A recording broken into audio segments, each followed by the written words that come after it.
Hi friends, good evening. இன்றைக்கி நடந்த market updates பார்க்கலாம் ஃப்ரெண்ட்ஸ். இன்றைக்கி மார்க்கெட் பார்த்தீங்க அப்படின்னா நம்மளுக்கு ஓப்பன் ஆனதுலேருந்து நம்மளுக்கு ஸ்லைட்டாக வந்து ஒரு 200 to 250 பாயிண்ட்ஸ் ஃபால் ஆச்சு ஃப்ரெண்ட்ஸ். இதுக்கான ரீசன் என்னன்னு பார்த்தீங்க அப்படின்னா, நேற்று சீஸ் ஃபயருக்கு அனௌன்ஸ் பண்ணாங்க ரெண்டு கண்ட்ரியுமே.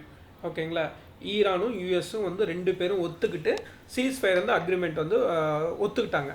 அதுக்கப்புறம் என்ன ஆச்சுன்னா, ஒத்துக்கிட்ட கொஞ்ச நேரத்துலேயே என்ன பண்ணிட்டாங்க அப்படின்னா, இஸ்ரேல் வந்து லெபனான் மேலேயும் ஹெஸ்புல்லா மேலேயும் டார்கெட் பண்ணி அடிக்க ஆரம்பிச்சிட்டாங்க. அதுவும் வந்து கொஞ்சம் ஒன்று ரெண்டு அடிக்கல ஃப்ரெண்ட்ஸ், 100லேருந்து 150 ட்ரோன் ஒரே வாட்டி டார்கெட் பண்ணிட்டாங்க. எப்போது சீஸ் ஃபயர் ஆன கொஞ்ச நேரத்துலேயே ஒரு ½ அன் ஹவர்லேருந்து 1 ஹவர்க்குள்ளேயே லெபனான் மேலேயும் ஹெஸ்புல்லா மேலேயும் ஹெவியாக டார்கெட் பண்ண ஆரம்பிச்சிட்டாங்க.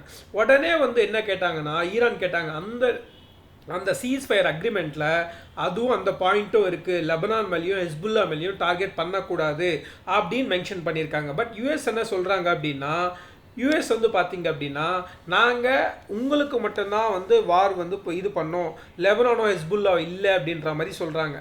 ஆனால் பாகிஸ்தான் என்ன பண்ணுறாங்கன்னா நடுவில் இல்லை அதுவுமே இருக்குது அப்படின்ற மாதிரி சொல்கிறாங்க.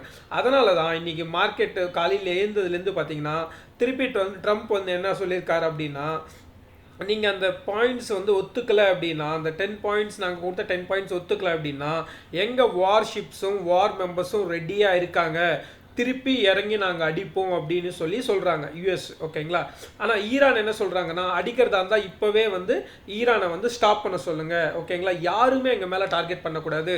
நீங்கள் என்னவோ சீஸ் ஃபயர்னு சொல்கிறீங்க, ஆனால் ஈரான் வந்து திருப்பி இங்கே ஹெஸ்புல்லா மேலேயும் லெபனான் மேலேயும் அடிச்சிட்டு இருக்காங்க, அது எங்களுக்கு சொந்தமான மக்கள் தான் அப்படின்ற மாதிரி ஈரான் சொல்கிறாங்க. ஓகேங்களா, இப்போ யூஎஸ்ஏ பின்னாடி போனாலுமே இப்போ ஈரான் பின்னாடி போகிற மாதிரி தெரியல. நார்மலாக ஈரானும் யூஎஸும் அடிச்சுட்டு இருந்தாங்கன்னா அது அவங்களுக்குள்ளே சண்டையாக இருந்திருக்கும்.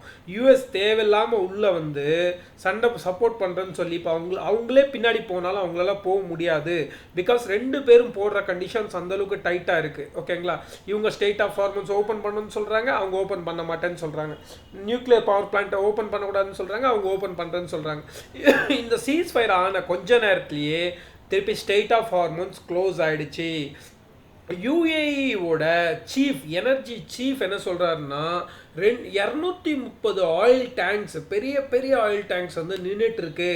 இது வந்து அப்படியே இருந்தால் ஆயில் ப்ரைஸஸ் ரொம்ப அதிகமாகிடும், தயவு செஞ்சு ஓப்பன் பண்ணுங்க, இது வந்து இது கிடையாது அப்படின்ற மாதிரி வந்து யுஏஇயோட எனர்ஜி சீஃப் வந்து சொல்கிறார். இவர் மட்டும் கிடையாது, ஃப்ரான்ஸு நிறைய கண்ட்ரிஸ் வந்து அந்த மாதிரி வந்து எக்ஸ்பிளைன் பண்ணிட்டு இருக்காங்க, சீக்கிரமாக வந்து ஸ்டேட் ஆஃப் ஹார்மோன்ஸை ஓப்பன் பண்ணுங்க அப்படின்னு சொல்கிறாங்க. ஓகேங்களா, பட் ஈரான் வந்து சீஸ் ஃபயர்னு சொல்லிட்டீங்க, திருப்பியும் அட்டாக் பண்ணுறீங்களே, இது என்னதுன்னு கேட்குறாங்க. பட் அதுக்கு யூஎஸ் என்ன சொல்கிறாங்க, ஈரான் மட்டும்தான் சீஸ் ஃபயர், ஹெஸ்புல்லாவோ லெபனானோ எங்களுக்கு தெரியாதுன்றாங்க. ஸோ அந்த சொன்ன அடுத்த செகண்டு ஈரான் என்ன பண்ணிட்டாங்கன்னா ஸ்டேட் ஆஃப் ஹார்மோன்ஸை திருப்பி க்ளோஸ் பண்ணிட்டாங்க. ஓகேங்களா, இப்போ பார்த்தீங்க அப்படின்னா ரஷ்யா என்ன பண்ணுறாங்க அப்படின்னா, ரஷ்யா வந்து எல்பிஜி சாங்ஷன்டு எல்பிஜி அப்படின்னு சொல்கிறாங்க. அந்த எல்ஜிஎன் சாங்ஷன்டு எல்ஜிஎன் எனர்ஜியை 40% டிஸ்கவுண்ட்டில் கொடுக்குறேன்னு சொல்கிறாங்க ஃப்ரெண்ட்ஸ். ஓகேங்களா, 40% டிஸ்கவுண்ட்னா வார் ஸ்டார்ட் ஆகிறதுக்கு முன்னாடி இன்னுமே கீழே இருக்கிற ப்ரைஸ். ஆனால் அவங்க ஓப்பனாக என்ன சொல்கிறாங்கன்னா, இவங்க கிட்டேருந்து ரஷ்யா கிட்டேருந்து வாங்கினா 40% டிஸ்கவுண்ட் கிடைக்கும். ஆனால் அவங்கக்கிட்ட வாங்கிட்டாங்க அப்படின்னா யூஎஸ் சாங்ஷன்ஸ் போட்டுருவாங்க. யூஎஸ் சாங்ஷன்ஸ் இருக்கிறதால தான் இவங்க 40% டிஸ்கவுண்ட் கொடுக்குறாங்க. அப்புறம் என்ன சொல்கிறாங்கன்னு பாருங்கள், நான் ரஷ்யன் சோர்ஸஸ்ன்றாங்க, நீங்கள் எங்ககிட்ட வாங்குங்க, ஆனால் ரஷ்யா கிட்ட இருந்து வாங்காத மாதிரி நான் உங்ககிட்ட வந்து சேர்க்குறேன் அப்படின்னு சொல்கிறாங்க, ஓப்பனாக சொல்கிறாங்க.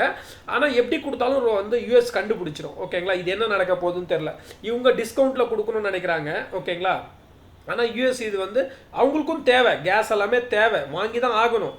பட் இவங்ககிட்ட வாங்குவாங்களான்னு தெரில. இவங்ககிட்ட வாங்கினாங்க அப்படின்னா கன்ஃபார்மாக நம்மளுக்கு வந்து யூஎஸ் வந்து கன்ஃபார்மாக சாங்ஷன்ஸ் போட்டுரும். பட் இவங்க தைரியமாக ஒரு வார்த்தை சொல்கிறாங்க பார்த்தீங்களா, நான் ரஷ்யன் சோர்சஸ், எங்கள் கிட்ட இருக்கிற வந்து எல்என்ஜி வந்து உங்களுக்கு ரஷ்யா கிட்டேருந்து வந்ததா இல்லாமல் வேறு இடத்துலேருந்து வந்தா மாதிரி நான் உங்களுக்கு தரேன் அப்படின்ற மாதிரி ரஷ்யா அவங்க சொல்கிறாங்க. ஓகேங்களா, வார் நின்ன உடனே வந்து ட்ரம்ப் என்ன சொல்கிறாருன்னா ஈரான் வந்து எங்ககிட்ட பெக் பண்ணிச்சு, அதனால தான் நாங்கள் டீலை வந்து சீஸ் ஃபயர் அனௌன்ஸ் பண்ணோன்னு சொல்கிறாங்க. பட் ஈரான் என்ன சொல்கிறாங்கன்னா ட்ரம்ப் வந்து யூஎஸ் தான் எங்ககிட்ட பெக் பண்ணிச்சு, அதனால தான் நாங்கள் வந்து வாரை ஸ்டாப் பண்ணுறோம்னு சொல்லி ரெண்டு பேரும் அவங்கவுங்க நாட்டை மக்களுக்கு தெரியப்படுத்துறதுக்கு அந்த மாதிரி மாற்றி மாற்றி வந்து போஸ்ட் பண்ணிக்கிறாங்க ஃப்ரெண்ட்ஸ். ஓகேங்களா. நெக்ஸ்ட்டு பார்த்தீங்க அப்படின்னா கோல்ட்மேன் சாக்ஸ், மோர்கன் ஸ்டான்லி பார்த்தீங்க அப்படின்னா நெக்ஸ்ட்டு 9 monthஸில் சென்செக்ஸ் வந்து 95,000 போகும்.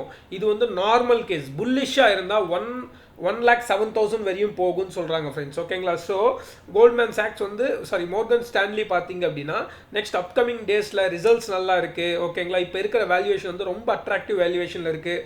ஸோ நெக்ஸ்ட் 9 monthஸில் 95,000 போகும் சென்செக்ஸ் நார்மலாக இருந்தால். புல்லிஷாக இருந்தால் 1,07,000 வரையும் போகும்னு சொல்கிறாங்க. இன்கேஸ் பெட்டராக இல்லை, டிக்ளைன் ஆகிட்டே இருந்தால் மார்க்கெட் இப்போ எங்கே இருக்கோ அங்கேயே இருக்குன்னு சொல்கிறாங்க ஃப்ரெண்ட்ஸ். ஓகேங்களா. நெக்ஸ்ட் எஃப்ஐஎன்டிஏ டேட்டா பார்க்கலாம். எஃப்ஐஎன்டிஏ டேட்டா இன்னைக்கு கம்மியாக தான் செல் பண்ணியிருக்காங்க. ஒரு 1,800 crores செல் பண்ணியிருக்காங்க ஃப்ரெண்ட்ஸ். ரொம்ப அதிகமாகலாம் செல் பண்ணல, செல்லிங்கை கம்மி பண்ணியிருக்காங்க. இதுக்கப்புறம் பார்த்தீங்க அப்படின்னா ஆக்சுவலாக நேற்று வீடியோவில் கூட சொல்லியிருந்தேன், இப்போ வார் முடிஞ்சு போச்சு அப்படின்னா இந்தியா பார்த்தீங்க அப்படின்னா நம்ம மக்கள் அங்கே இருக்காங்க ஈரானில். ஓகேங்களா. ஈரானில் இருக்கிற மக்களை தயவு செஞ்சு ஈரான்லேருந்து வெளியே வந்துருங்க அப்படின்னு சொல்லி இந்தியன் எம்பாசி சொல்லுது. ஓகேங்களா. இது எதனால் அப்படின்னா வார் இன்கேஸ் திருப்பி ஸ்டார்ட் ஆகிடுச்சு அப்படின்னா நம்ம மக்கள் அங்கேருந்து கொண்டு வரது கஷ்டம் ஃப்ரெண்ட்ஸ். அதனால் இப்போவே வந்து வார் இப்படியே ஸ்டாப் ஆச்சு இல்லையா, இந்த டைமில் வந்து நம்ம மக்கள் அங்கேருந்து கொண்டு வரலான்னு நினைக்கிறாங்க. இதுவும் வந்து போயிட்டுருக்கு. ஓகேங்களா. உங்களுக்கு வீடியோ பிடிச்சிருந்தா லைக் பண்ணுங்கள், ஷேர் பண்ணுங்கள். தேங்க்ஸ் ஃபார் வாட்சிங்.